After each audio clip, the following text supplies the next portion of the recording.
Bonjour à tous. Un an après l'appel d'un citoyen au réveil humain, j'ai eu envie d'écrire un petit texte et vous le partager. L'enjeu humain est toujours le même. Bien sûr, je ne ferai pas l'orateur aujourd'hui, je m'appuierai sur mon texte en m'excusant. Mais l'important est ce que je dis. Ma question essentielle est celle-ci. Est-ce que vous portez le feu de la grande vie? Qu'avez-vous décidé? J'appelle au courage presque miraculeux pour redevenir ce que nous sommes. L'humanité va-t-elle enfin se réveiller, sortir de ce tourbillon infernal d'amnésie totale de ses mémoires origines? Plus ce monde s'éloigne de la vérité dans un sillon de plus en plus profond, plus il déteste ceux qui la disent et éprouve tous ces héros, bien souvent, dans une guerre d'usure impitoyable, meurtrissant les chairs et rongeant l'intimité psychique. Mais il faut continuer. Il faut continuer à révéler la vision d'ensemble, dénoncer ce que l'ombre fait, dénoncer l'imposture. L'humanité va-t-elle ouvrir les yeux sur les véritables intentions du pouvoir machiavélique qui abuse d'elle? Ces successions du pouvoir qui se nourrissent de la soumission, qui ont systématiquement effacé les mémoires héritages ancestrales pour leur propre gloire cupide et occulte. Il y a un an, je disais déjà qu'on ne nous veut pas du bien. Eh oui, hélas, beaucoup ne l'ont pas encore compris. Que se passe-t-il dans ce monde délirant pour que les plus anciennes générations ne voient rien sur les enjeux et les dangers actuels d'un glissement high-tech, eugéniste, idéologique et occulte totalitaire? Que ces anciennes générations ne nous interpellent aucunement ou nous alertent et restent fixées stupidement sur leurs croyances, sur leur liberté, sur la liberté de notre France chérie. Pourtant, le traitement que l'on fait aux anciennes générations, le grand âge, dans ce pays, comment on les traite, devrait nous alerter ce qu'il y a derrière les façades. La liberté, dans ce monde de mensonges qui nous endort ou entretient nos peurs par des diversions. La liberté, elle est devenue, dans son identité la plus pure, un animal terrorisé, terrifié, qui fuit dans la forêt devant ces meutes sanguinaires qui utilisent perfidement son habit pour nous mentir, nous duper, nous corrompre, nous avilir, nous déshumaniser, nous mettre en pièces, nous déchirer l'intimité pour qu'il ne nous reste plus rien, juste des milliards de chenilles mécanisées, incapables de se transformer dans un goulag numérisé. Esprit, qu'est-ce que tu fous? L'au-delà du par-delà de l'au-delà. Les porteurs de la grande vie sont encore là, debout, et quelquefois vacillants, mais ils sont encore là. Alors, ce souffle de la grande vie, ce je suis ultime, est le seul à renverser le sortilège et sa mécanique parasitaire. Il ne peut que passer quand toutes les illusions sont tombées, quand on ne peut s'appuyer sur rien, par cette poussée du néant de chacun. alors issu de ce rien, mais qui est tout. Ce Big Bang ne peut que jaillir. Cette certitude transcendante, organique, naturelle, nous sortant du joug définitivement d'un système millénaire, scientifico-occulte et religieux, usurpateur et parasite. Il faut parfois aller jusqu'au bout pour pouvoir revenir, pour réunir tous les mondes et annoncer le temps et créer un espace pour retrouver notre dignité naturelle. Pont, matière, esprit, origine et fin. Ne plus être dupé par ce délirant sortilège transhumagique qui nous attire dans une impasse planifiée grâce à des milliers de facilitateurs au service de l'inhumain. Nous sommes des albatros qui avons besoin du ciel entier. Mais nous sommes dans une cage planétaire et la plupart d'entre nous ne savent pas qu'ils ne savent pas cette situation d'esclavage ou refusent de la voir ou n'ont jamais eu ce paramètre d'alerte du danger. Ils sont suggestionnés par cette petite voix incessante. Je vous donne l'illusion. Volez. Amusez-vous. Un éléphant est sous le tapis et vous ne le voyez pas. Le jeu est donc de se réveiller et non de s'entretuer sous les ordres de l'hypnotiseur. Nous sommes nés de l'infini et pour l'infini, et pourtant nous en sommes là. Des milliards de geôliers nous coupent de cela. Des gardiens conditionnés à croire que 2 plus 2 font 5.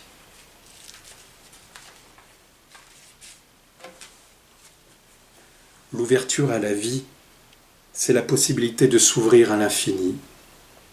La fermeture, le verrouillage dans cette inhumanité pathétique d'homme-machine est insupportable et il faut continuer à se rebeller.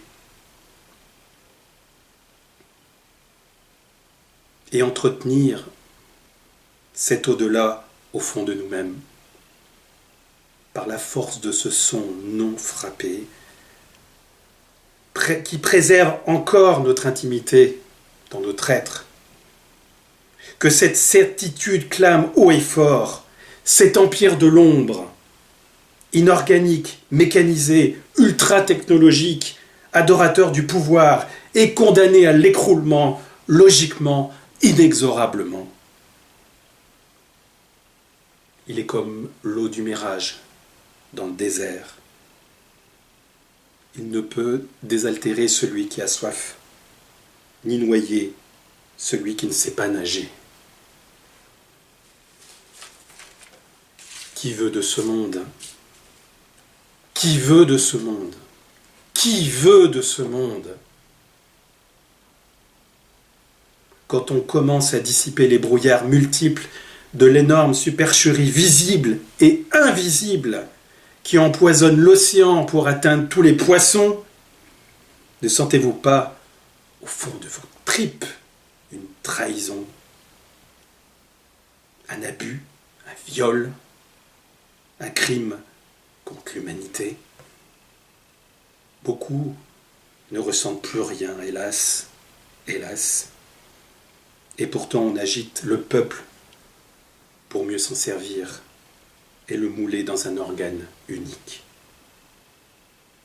Qui veut de ce monde tracé, numérisé, obsédé par la manipulation génétique, capturant les restes humains dans l'irréel, entretenant sans fin les émotions primaires, peur, tristesse, colère, dégoût, joie artificielle, factice, et dont les victimes croient que c'est la liberté autorisée par le ministère de la vérité. L'illusion ne contrôle que ceux qui la croient réelle. Dites-moi, la vie, être vivant. Jusqu'où va-t-on descendre dans ce plan merdique dans lequel on patauge dans l'auto-hypnose de la peur qui par contagion crée une démence collective? Ah, notre vraie nature, c'est de ramper, c'est ça? Comment encore et toujours ne pas se poser ces questions essentielles, plus que cruciales actuellement? Qui sommes-nous? Quelle est notre histoire au-delà de l'histoire falsifiée? À qui donnons-nous notre énergie? Qu'est-ce qui nous fonde vraiment en tant qu'humains? Qui a le pouvoir aujourd'hui? Qui contrôle notre naissance? Qui contrôle notre mort? Qu'est-ce qu'un être vivant?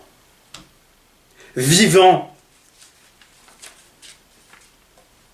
J'appelle, et je continuerai jusqu'au bout, à retrouver nos racines originelles et transformatrices de la mémoire du souffle, de ce savoir qui précède toutes les connaissances, de ce qui palpite quand toutes les croyances s'effondrent.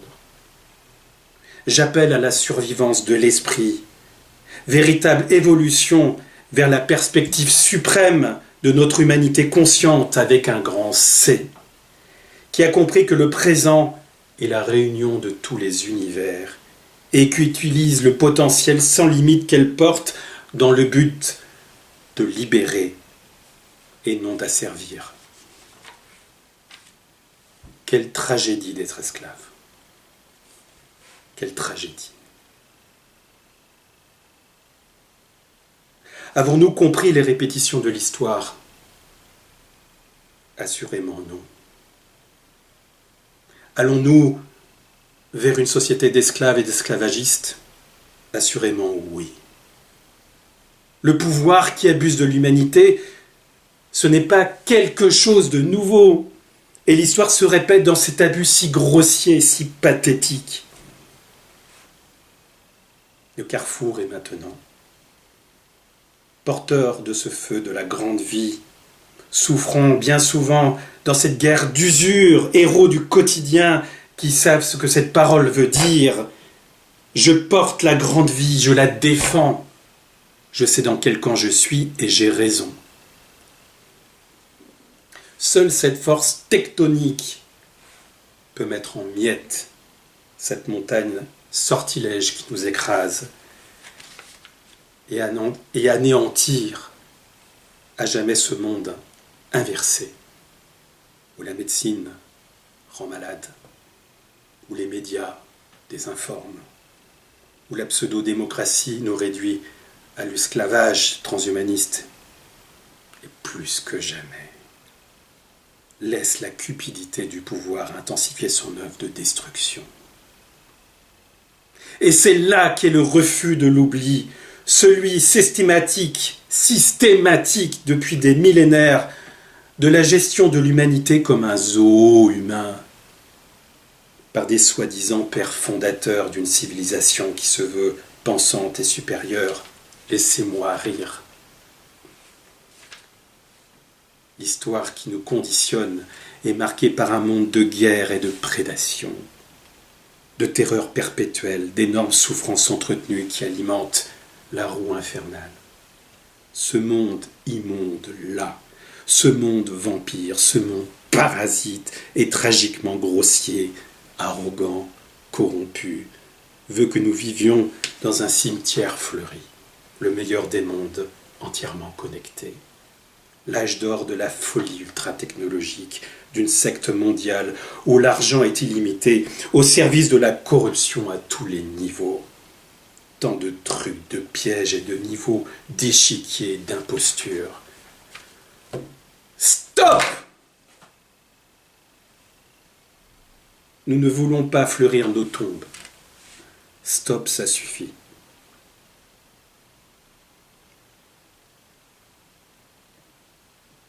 La grande vie est présente, en deçà de l'enceinte de votre cauchemar aseptisé, qui sont fous de notre santé, mais dont le vrai visage est le contrôle démentiel de la vie, qui exploite notre bon fond pour nous entraîner dans le bas fond.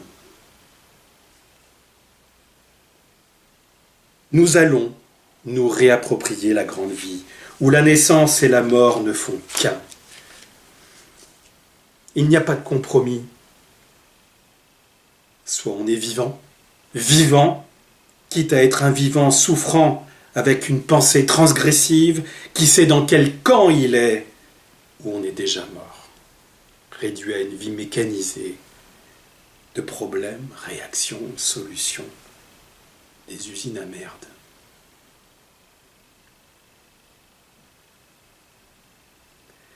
Le brin d'herbe qui force le bitume, c'est la vie qui se déploie. J'appelle au courage presque miraculeux pour redevenir ce que nous sommes. La façon dont l'univers est né, la nature de la conscience, la raison de notre existence. Nous réapproprier la vision d'ensemble afin de réinjecter la vie. L'illusion ne contrôle que ceux qui la croient réelle. Une ère de compréhension est urgente, urgente, si nous voulons une autre réalité que nous décidons, avec un changement radical de nos perceptions. Ère de compréhension pour déchiffrer le savoir ésotérique que possédaient nos ancêtres et qui nous a été confisqué. Il ne pourra être compris que lorsque notre psyché saisira la réalité du monde visible et invisible. Le socle d'une véritable humanité enfin mature et libérée. Où vivre, c'est transmettre l'amour de la vie. Quand nous le ferons, par le pouvoir de la perception, nous serons en mesure d'avoir une influence sur l'espace et le temps.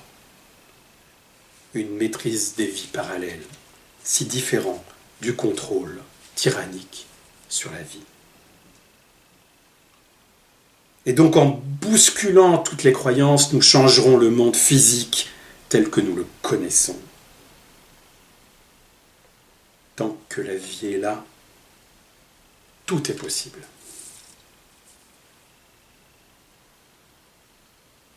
Le courage, c'est de continuer quand même. La vérité reste toujours la vérité, même si vous êtes seul à la dire. Dans le mot courage, il y a le mot cœur. Et cette porte du cœur vers l'intuition globale appartient à la mémoire éternelle de tout ce qui est vivant. C'est la seule pupille susceptible de redresser notre perception du monde pour avoir quelque espoir de le comprendre. Qu'ensemble, que nous ne laissions plus jamais un faux pas mettre fin à notre voyage. Dans cette traversée de la vie, à croiser les choses, à faire des liens entre physique et métaphysique, dans cette traversée de la vie, même chaotique, à supporter l'éprouvement, chaque pas, il faut oser les célébrer. Faisons tout ce que nous pouvons pour continuer à vivre.